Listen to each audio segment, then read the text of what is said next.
Bom dia, nós vamos começar a nossa EBD da Juventude. Nós vamos continuar aí na temática do coronavírus, mas dessa vez mudando um pouco de ênfase. Apenas para relembrar o que nós fizemos então, nós tratamos de 3 temas. Primeiramente sobre a soberania de Deus em relação ao coronavírus. Se o coronavírus ele escapou do controle de Deus ao sair daquela cidade chinesa e vir para o mundo. Depois nós tratamos sobre a questão do isolamento social e da quarentena, se isso é certo e como cristãos ao longo da história eles reagiram nesses momentos de dificuldade. E por fim, na aula passada, nós trabalhamos com a temática da teodiceia e o problema do mal, ou seja, se Deus é bom, por que existe mal no mundo? Se Deus é bom, por que o coronavírus acontece? Tratando de responder essas questões e entendendo que o tema ele é pertinente no momento, nós decidimos aproveitar o lançamento feito pela Fiel nessa semana, que é o livro em português do pastor John Piper, que se chama Cristo e Coronavírus. Esse livro ele vai aparecer, a gente vai divulgar nos nossos canais, na nossa mídia, é um livro curto, mas é um livro que retrata e responde as maiores perguntas e ansiedades do nosso coração nesse momento. Então, alguns temas que nós tratamos nas aulas passadas, eles voltarão a ser tratados nesse livro do John Piper. Mas a importância de entender e de você se preparar, de nós nos prepararmos para responder não só dentro da igreja, qual é a resposta do cristianismo, a resposta do cristão diante dessa tragédia, mas também de responder para aqueles incrédulos que estão buscando respostas nesse momento, para aqueles que não entendem o que está acontecendo, para aqueles que a única esperança deles é a probabilidade. Qual é a chance de eu contrair a doença? Qual é a chance da cura? Então, o John Piper ele escreve esse livro nos finais de 2000, nos últimos dias de março, agora, nesse final de mês, quando a primeira morte relatada por Covid-19 foi relatada na China no dia 11 de janeiro. Enquanto ele escreveu, dezenas de milhares de mortes haviam ocorrido. E hoje, quando eu estou gravando essa aula, aproximadamente 200 mil pessoas no mundo já morreram e mais de quase 3 milhões infectados em todo o globo. Parece que o número não é muito grande quando nós comparamos com a gripe espanhola em 1918, quando cerca de 50 milhões de pessoas morreram ao redor do mundo, e o Piper menciona que morreram 500 mil norte-americanos, o número ainda muito acima do número de mortos pelo Covid nesse momento. Mas o Piper ele relata uma leve pesquisa da gripe espanhola, você vê que os corpos eram recolhidos nas frentes das casas para serem levados em sepulturas abertas por escavadeiras. Um pouco do que nós já vimos em alguns países. Naquela época, então, escolas também foram fechadas. Um homem foi baleado por não usar máscara. Já tá passando na rua assim, você não fica encarando aquela pessoa que não tá sem máscara. Por que esse cara tá sem máscara? Ele não tá preocupado com ele não tá preocupado com os outros. Então a gente vê que muitas vezes se repete. O passado ele é apenas um aviso, ele serve de lições, ele não é um destino. A gente ainda não tem como mensurar quantas pessoas morrerão pela Covid-19, se o número vai bater o da gripe espanhola ou não. Mas a questão e a pergunta que se levanta é: onde nós nos apegamos nesse momento? Nós temos uma rocha debaixo dos nossos pés. Uma rocha que não pode ser abalada nunca, por qualquer que seja a epidemia ou por qualquer outra coisa. E o Piper ele divide o livro e nós vamos abordar hoje a introdução, o capítulo 1 e o capítulo 2. Seria muito proveitoso se você baixasse o livro e você lesse. Você baixa de graça na Fiel, é um presente deles em PDF. E você fosse acompanhando a leitura nas nossas aulas. E na primeira parte do livro, o Piper ele responde a pergunta ou a afirmação, dependendo de como você coloca, o Deus que reina sobre o coronavírus. E na parte 2 ele então responde assim a pergunta: o que Deus está fazendo através do coronavírus no mundo? Será que há um juízo de Deus sobre a humanidade? Quais os tipos de lições e bases que nós encontramos na Escritura para isso? É um sinal claro da volta de Cristo? Então são essas perguntas que o Piper ele vai responder, mas o que nós vamos nos ater hoje é o Deus que reina sobre o coronavírus. Então a minha pergunta para você é: 3% ou 10%? Juventude ou velhice? Saúde comprometida ou sem histórico de doença? Ambiente rural ou urbano? Verão ou inverno? Onde o vírus se propaga mais? Auto-isolamento ou ficar com os amigos? Qual é a probabilidade? Se você é como eu, você já calculou qual que é a sua probabilidade. Bom, então eu tenho menos de 60 anos, que eu saiba eu não tenho nenhuma doença respiratória, nós estamos no verão, eu estou cumprindo a minha quarentena, a chance de eu pegar esse vírus é mínima. E mesmo se for, ainda tem aquela chance de eu ser aquela pessoa que vai ter os sintomas leves. E a nossa tendência humana é sempre a gente se apegar em probabilidades, probabilidades, probabilidades. A questão é que isso tudo é areia. Há um lugar melhor para a gente permanecer no meio dessas circunstâncias. Uma rocha de certezas ao invés da areia das probabilidades. O Piper relata em 21 de dezembro de 2005, quando ele foi diagnosticado com câncer de próstata. Na semana seguinte, a conversa toda foi sobre probabilidades. Probabilidades com medicamentos. Probabilidades com cirurgia radical. Claro que esses números são levados a sério, isso é importante, fazer a nossa parte, buscar o melhor tratamento, mas a questão é que a nossa esperança não pode estar nas probabilidades, mas em Deus. A nossa confiança não está em achismos. Se contrairmos o coronavírus ou qualquer outra doença que nós podemos pegar, não é a partir desse momento que nós podemos ficar doentes, isso é uma possibilidade para toda a nossa vida. A única coisa que nós devemos lembrar é que isso não é a ira de Deus sobre nós, não é punição divina. Porque a nossa grande esperança é que, vivo ou morto, nós estaremos com o Senhor. Abra sua Bíblia em 1 Tessalonicenses capítulo 5. Eu vou ler 1 Tessalonicenses 5, do 9 a 10, versículo 9 e versículo 10. Diz assim a palavra de Deus. Porque Deus não nos destinou para a ira, mas para alcançar a salvação mediante nosso Senhor Jesus Cristo, que morreu por nós para quer vigiemos, quer durmamos, vivamos em união com Ele. A grande esperança e a rocha firme que a gente tem que se apegar ao invés das probabilidades é que, acordado ou dormindo, seja vivo ou morto, nós estaremos com Deus. Nós estaremos do Senhor, nós estaremos com o Senhor. E a pergunta é, como pode ser? Eu sou um pecador. Nós não vivemos um dia das nossas vidas sem quebrar a lei de Deus. Ficamos aquém do seu padrão de santidade por toda a nossa vida. E a resposta é uma só, é a rocha segura que é Jesus, e por causa de Jesus. Por causa da morte dele, não haverá ira contra mim, não haverá ira contra você, se nós assim permanecemos nele. Não é por causa da nossa perfeição. Meus pecados, minha culpa, meu castigo, eles caíram sobre o nosso Salvador. Jesus Cristo, estou livre da culpa e da punição. Então estamos seguros nesse favor misericordioso de Deus por nós, que quer nós vivamos, quer nós morramos, nós estaremos com o Senhor.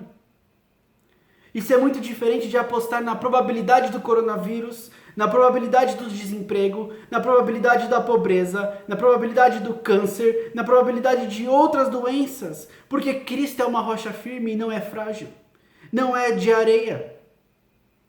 Cristo é uma rocha firme debaixo dos nossos pés. Mas a pergunta que pode se levantar, e para alguém que não creia na fé cristã e pode perguntar, diz, mas a rocha é sólida apenas para o futuro? Pessoas religiosas como vocês cristãos podem encontrar esperança apenas no futuro. Se vocês estão seguros além do túmulo, vocês têm o que vocês querem. Mas o que a voz de Deus oferece num momento como esse? E quanto ao intervalo do meio, nesse exato momento na pandemia, onde Deus está? É muito bom a narrativa de que Deus começou tudo na criação e Ele traz finais felizes para sempre. Mas onde Deus está agora, precisamente agora, durante esse surto, durante esse período de incertezas? Nós compartilhamos e nos alegramos na esperança futura. De fato, ela é muito melhor. A alegria na presença de Deus por bilhões e bilhões de anos em oposição ao sofrimento sem fim. Mas essa rocha segura no futuro, ela também está debaixo dos nossos pés hoje. Porque é na pandemia do coronavírus que nós moramos. É isso que nos traz a preocupação do dia a dia, mas se não fosse ele, poderia ser um infarto, a embolia pulmonar, um acidente, a imprudência, um assalto, um outro assassinato. Centenas de calamidades podem nos derrubar a qualquer momento, nós somos frágeis. Nós não temos controle sobre a nossa própria vida. E a rocha em que colocamos nossa esperança está sob os nossos pés agora. Porque a esperança para além do túmulo é a esperança presente. O objeto da esperança é o futuro. Mas a experiência da esperança está no presente. Esse é o poder presente. Porque essa esperança ajuda a gente a sair da cama e a iniciar um novo dia. Mesmo em meio a probabilidades. Mesmo em meio à sua esperança, à sua desesperança. Mesmo em meio à doença, mesmo em meio ao desemprego. A esperança que libera do egoísmo advindo do medo e da ganância quando nós estamos com medo. Quando nós não estamos confiantes, nós nos retraímos, nós nos isolamos, nós não queremos ajudar pessoas. Nós queremos ficar e pegar alguma coisa para a gente se apegar e aquilo ser a nossa esperança. Nós não procuramos servir aos outros. Nós não procuramos ajudar as necessidades dos nossos irmãos, dos nossos amigos e colegas de trabalho. Nós queremos viver para a gente, porque nós estamos com medo. E quando nós temos então a esperança, essa esperança nos liberta do egoísmo. Porque essa esperança capacita o amor ao sacrifício agora, porque o amor de Cristo nos constrange. Uma prova desse amor quando foi lançado o desafio de cestas básicas e de alimentos na igreja, precisando atender a um grande número de famílias que tiveram a sua renda, não estão conseguindo trabalho nesse momento. A igreja se mobiliza para arrecadar alimento e montar cestas básicas. Um número grande, até sobrou. Isso é uma manifestação que é da nossa esperança futura, que nos liberta do medo, nos move de amor e faz a gente agir no presente. Faz a gente ter esperança e faz a gente sair da cama. Faz a gente levantar. As mãos de Deus, elas controlam o mundo. E é isso que podemos dizer diante da defesa da doce palavra de Deus ou de qualquer outra tragédia. Vivo ou morto, estaremos com o Senhor. Deus diz a nós, vivo ou morto, você estará comigo. Essa esperança me faz querer derramar a minha vida para o bem dos outros agora. Especialmente para o bem eterno deles. Isso nos leva a estar apaixonado por não desperdiçar a minha vida. Isso é o que o Piper ele dá ênfase no livro, em todos os outros livros dele, se você já leu. Não desperdice a sua vida. É estar firme na rocha segura que é Cristo. É que tira o nosso temor. É que nos enche de zelo de tornar conhecida a grandeza de Jesus. Isso nos faz querer gastar-nos e ser gasto por Ele. Um grande indicativo se a sua esperança está nisso ou não é para quem você tem vivido nesse tempo de quarentena, de isolamento. Se nós estamos vivendo só para nós mesmos, isso é um claro sinal de que a nossa esperança não está na rocha segura que é Cristo. Estamos escorados em qualquer outra coisa que não seja nele. Mais uma vez, se estamos vivendo só para nós mesmos, isso é um sinal de que a nossa esperança não está na rocha segura que é Cristo. Estamos escorados em qualquer coisa que não seja, em qualquer outra coisa que não seja Ele, é um sinal de que a nossa esperança não está nele.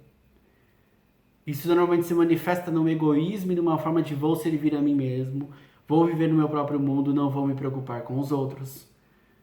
A tentação de ficar nessa zona de conforto é muito forte, mas é um indicativo, Cristo não é a sua esperança, Cristo não é a minha esperança. Se temos manifestado esse tipo de sinal.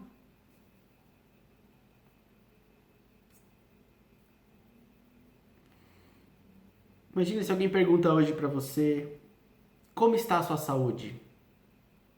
E você diz, tudo bem. Essa não é a resposta correta. A resposta correta é você dizer, sinto-me bem.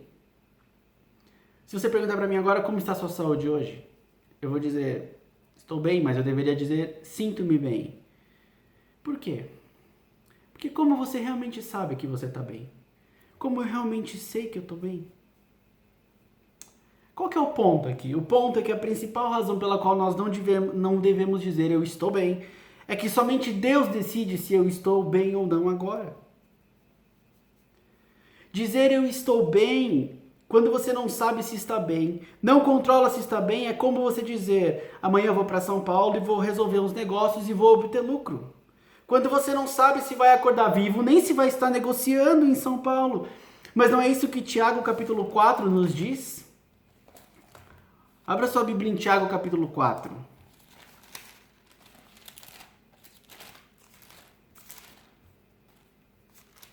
Tiago capítulo 4.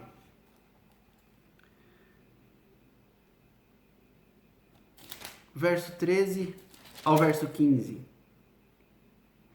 Diz assim: Agora prestai atenção, vós que dizeis, hoje ou amanhã iremos a tal cidade. Lá passaremos um ano, negociaremos e teremos lucro. No entanto, não sabeis o que acontecerá no dia de amanhã. O que é a vossa vida? Sois como uma névoa que aparece por pouco tempo e logo se dissipa. Em vez disso, deveis dizer, se o Senhor quiser, viveremos isso ou faremos aquilo.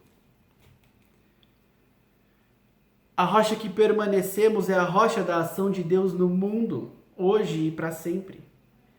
Se Deus quiser, diz a Bíblia, então nós viveremos.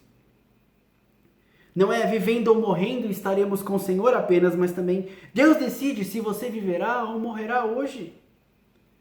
E não é apenas viver ou morrer. Ele ainda está envolvido nos pequenos detalhes da nossa vida. Se Deus quiser, faremos isso ou aquilo. Nada é excluído disso ou daquilo. Deus está totalmente envolvido nos nossos planos. Essa saúde ou aquela doença. Esse colapso econômico, aquela recuperação. O turbilhão político que afeta o nosso país, de governos e governos, a gente não passa da crise. Este respirar ou não. A questão é não tema. Se você viver ou morrer, estará comigo. Enquanto você vive, nada lhe acontecerá que eu não lhe designe. E se eu decidir, você irá viver. Se eu decidir, você irá morrer. E até você morrer por minha decisão. Eu decidirei se você faz isso ou aquilo. É Deus dizendo isso para nós. E o que Ele diz para nós? Vá ao trabalho. Trabalhe. Essa é a nossa rocha por hoje, por amanhã ou pela eternidade. Então a nossa esperança é de quando acabar a quarentena nós vamos nos reunir novamente em culto presencial para festejar. Se Deus quiser, nós nos reuniremos em culto presencial para festejar. É a questão de planos que Tiago coloca. Nossa vida é como uma neblina. Não só se nós acordamos, se nós morreremos, se nós vamos acordar vivos ou mortos, mas a questão é o que nós vamos fazer. Se Deus quiser, nós assim faremos. Essa é a questão dos planos. Deus em Cristo é a rocha nesse momento para a história, nessa pandemia. Permanecer em Cristo é permanecer no seu poderoso amor. Venha para a rocha. Esse é o desafio. Onde você está apegado? O que tem sido a sua esperança nesses dias? Nós vamos para a rocha, porque nós temos um sólido fundamento. Importa pouco o que eu ou você pensa a respeito do coronavírus. O que qualquer pensa sobre o assunto. Importa o que Deus pensa e Ele não está em silêncio sobre isso. Novamente, importa o que Deus pensa sobre a Covid-19 e Ele não está em silêncio sobre isso. Olha que interessante quando nós ouvimos a palavra e a voz de Deus. A minha e a sua voz são como a erva. A voz de Deus é granito. 1 Pedro 1, 24, 25. A erva cai, a erva seca e a flor cai. Mas a palavra do Senhor permanece para sempre. Jesus disse que a palavra de Deus na Escritura não pode falhar, João 10, 35. O que Deus diz é justo e verdadeiro. Salmo 119, 152. Sua palavra, portanto, é fundamento sólido para a vida. Estabeleceste para sempre os seus testemunhos. Ouvir a Deus é crer nele, é como construir a sua casa sobre uma rocha e não sobre a areia. Sermão do Monte, Mateus 7, 24. Nós cantamos sobre isso, as crianças conhecem essa música. Por onde nós estamos construindo a nossa casa. Na areia das probabilidades ou na rocha que é Cristo. E quando os salmistas ou os profetas, eles falam da palavra de Deus, que é o tipo do conselho que você deseja seguir, Isaías 28, 29, ele é maravilhoso em conselho e grande em sabedoria. Salmo 147, 5, seu entendimento não se pode medir. Quando Deus aconselha e fala sobre o coronavírus, seu conselho é firme, inabalável e duradouro. Salmo 33, 11, o conselho do Senhor dura para sempre. Segundo Samuel 22, 31, o caminho de Deus é perfeito. Suas palavras são mais desejáveis que o ouro. São mais doces que o mel. E o destilar dos favos, Salmo 19, 10. De fato, são as doçuras. As palavras de Deus são a doçura e a vida eterna. Lembra dos discípulos, João 6,68, Jesus diz, e vocês, para onde vocês querem ir? E os discípulos respondem, Senhor, para onde iremos? O Senhor é quem tem as palavras de vida eterna. Só o Senhor tem as palavras de vida eterna. A palavra de Deus, ela dura para sempre. Portanto, nos melhores momentos e nos piores momentos, as palavras de Deus trazem paz, alegria inabaláveis. Certamente assim as tuas palavras encheram o meu coração de júbilo e de alegria, Jeremias 15, 16, nos melhores e piores momentos. Mas a gente é tão egoísta que quando está tudo bem, quando a nossa vida está dando tudo certo, a gente esquece a palavra de Deus. A gente não busca Deus, a gente só busca Deus na hora do sofrimento, porque Ele quer que a gente, no fundo, a gente quer que Ele livre a gente do sofrimento. A gente o busca ainda por motivos egoístas. Não valorizamos a palavra de Deus como o salmista valoriza. A doçura da palavra de Deus, ela não se perde nesse momento histórico da providência. Não se nós tivermos aprendido o segredo de entristecidos, mas sempre alegres, 2 Coríntios 6, 10. Texto que foi pregado na nossa igreja. Entristecidos, mas sempre alegres. Portanto, a soberania que poderia parar a crise do coronavírus, ainda que não o faça, e sabemos que Deus pode fazer a qualquer momento, essa é a mesma soberania que sustenta a alma durante esse tempo. E mais que sustenta, adoça a alma.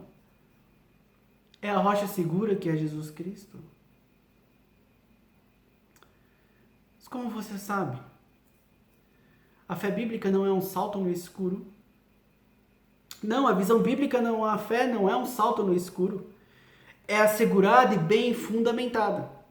Chama-se fé. Não porque não tem fundamento. Chama-se fé porque envolve confiança. Jesus não chamou os crentes de cegos. Ele chamou os incrédulos de cegos. Mateus 15, 14. Jesus não chamou os crentes de cegos, a nossa fé envolve um descansar e confiar em Jesus. A fé salvadora na palavra de Deus é baseada em ver o quê? 2 Coríntios 4,4 diz, Satanás fez tudo para cegar o entendimento dos descrentes, para que não vejam a luz do evangelho da glória de Cristo, que é a imagem de Deus. Existe uma luz espiritual que brilha através do evangelho, a história bíblica da salvação. Que tipo de luz? É a luz da glória de Cristo, que é a imagem de Deus. Isso não é mágico, mas é sobrenatural. Jesus Cristo é o tipo de pessoa divina humana, cuja glória moral, espiritual, sobrenatural, a sua beleza, dignidade, grandeza, brilha por meio da palavra de Deus. É Ele quem autentica a Escritura como verdadeira. Não vim abolir a lei, mas vim cumpri-la. A Escritura é a palavra de Deus e ela, portanto, não pode falhar. O modo como nós conhecemos a glória de Deus nas Escrituras é semelhante ao modo como sabemos que o mel é mel. A ciência e a tecnologia podem dizer que determinado frasco contém mel por causa de experimentos químicos. Assim como estudiosos da Bíblia podem argumentar convincentemente que a Bíblia é historicamente confiável. E existem argumentos. Então é a nossa proposta tratar desses argumentos hoje. Mas como você sabe que o mel é mel? Você sabe que algo é mel porque você prova e você sente o doce do mel. Da mesma forma, há uma doçura divina na glória de Deus, na mensagem da Bíblia. Ela toca uma parte de nós que sabemos ter sido colocada lá por Deus. Salmo 119, 103. Quão doces são as tuas palavras ao meu paladar, mais que o mel à minha boca. Salmo 34, 8. Provem e vejam que o Senhor é bom. Este é um ver e provar verdadeiros. Não é um faz de conta. É ver e provar o que realmente está lá. Assim como o mel. Nós sabemos que é mel quando nós o provamos. A palavra de Deus. Nós sabemos que ela é doce. Traz consolo e conforto à alma quando nós a provamos. E quando ela inunda o nosso coração. Aí nós podemos entender que a palavra do Senhor é doce. Que nós estamos numa rocha segura e inabalável. Então, quando Jesus diz que a Escritura não pode falhar, quando o apóstolo Paulo diz que toda Escritura é inspirada por Deus, e quando o apóstolo Pedro diz que autores da Escritura foram movidos pelo Espírito Santo, nosso coração diz sim. Nós provamos e vimos. Nós conhecemos. O conhecimento é bem fundamentado. Nós experimentamos, não estamos saltando no escuro. Não estamos saltando no escuro das probabilidades, mas nos apegando à firme rocha que é a palavra de Deus. Toda a nossa alma ressoa com o brado bíblico. Salmo 119, 160. Todas as suas palavras são verdadeiras. Salmo 119, 89. Para sempre, ó Senhor, a tua palavra está firmada no céu. Provérbios 35, cada palavra de Deus é comprovadamente pura. Quando isso acontece, toda a verdade de Deus nos inunda, mesmo diante do coronavírus. Vem como um conforto incomparável. Salmo 91, 19, o aflito salmista diz: multiplicando-se em minhas inquietações, as tuas consolações me alegram a alma. Salmo 34, 18 e 19. Perto está o Senhor dos que têm coração quebrantado. De novo. Perto está o Senhor dos que têm o coração quebrantado. Ele salva os de espírito oprimido. Muitas são as aflições do justo, mas o Senhor de todas os livra. Ninguém pode consolar nossas almas nessa pandemia de maneira como Deus pode. Seu conforto é inabalável. É o conforto de uma rocha grande e alta em meio ao mar tempestuoso e vem diretamente da sua palavra, da Bíblia. Onde você está firmado? Onde você tem se firmado durante essa pandemia? Lembra? 3% ou 10%? Juventude ou velhice? Saúde comprometida ou sem histórico de doença? Ambiente rural ou urbano? Auto-isolamento ou ficar em casa com os amigos? Verão ou inverno? Será que o vírus enfraqueceu? Será que eu tenho chance de pegar? Tudo isso é válido, nós temos que fazer a nossa parte. A questão é que contar com a sorte é um lugar frágil para você colocar a sua esperança. Quando Deus oferece um lugar muito melhor para permanecer, que é uma rocha de certezas, ao invés da areia das probabilidades. Onde você está firmado? Na areia das probabilidades ou na rocha de certezas? Você tem vivido só para você mesmo? Ou você tem vivido para gastar a sua vida por Jesus Cristo e demonstrar o amor dele por outros? A melhor pergunta, a melhor resposta é você olhar para a sua vida e ver como você tem reagido. Onde está a sua esperança? Lembre-se, coloque a sua esperança no melhor lugar para permanecer, na rocha de certezas, ao invés da areia das probabilidades. Oremos. Senhor, nesse momento difícil que o nosso mundo vive, que nós sentimos os reflexos, e para piorar, além do problema de saúde, de uma doença, nós temos uma crise política interminável no país. Senhor, se formos colocar a nossa probabilidade, se formos contar tudo isso e nós colocamos, nós vamos ver quão inseguro isso é. Quando o Senhor nos oferece algo muito melhor que a rocha firme, que é o teu Filho Jesus Cristo, que é quando podemos ter a certeza de que não damos um passo à frente sem que assim esteja de acordo com a tua soberana vontade. E podemos ter consolo de que vamos viver enquanto o Senhor quiser. Vamos trabalhar, vamos executar nossos planos enquanto assim o Senhor permitir. Deus, quebra os nossos corações, porque a nossa tendência é viver para nós mesmos. A nossa tendência é a gente se focar no nosso conforto. É a gente se focar na nossa segurança, no nosso egoísmo, esquecemos do nosso irmão e do nosso próximo. Mas quando nós nos apegamos na rocha que é Cristo, um arrependimento verdadeiro nos é tomado. A tua palavra nos inunda e isso começa então a refletir em ações práticas de amor ao próximo. Que o Senhor nos ajude a isso. Por favor, quebre o nosso coração. Nos abençoe. Que sejamos igreja, que sejamos sal, que sejamos luz, mesmo estando separados nesse momento de pandemia. Nossa oração, nosso desejo é que o Senhor assim permitir, esse momento possa passar logo. E em breve nós possamos nos reunir, ó Deus. Guarda as nossas famílias, guarda a nossa igreja. Te louvamos e agradecemos em nome de Jesus. Amém.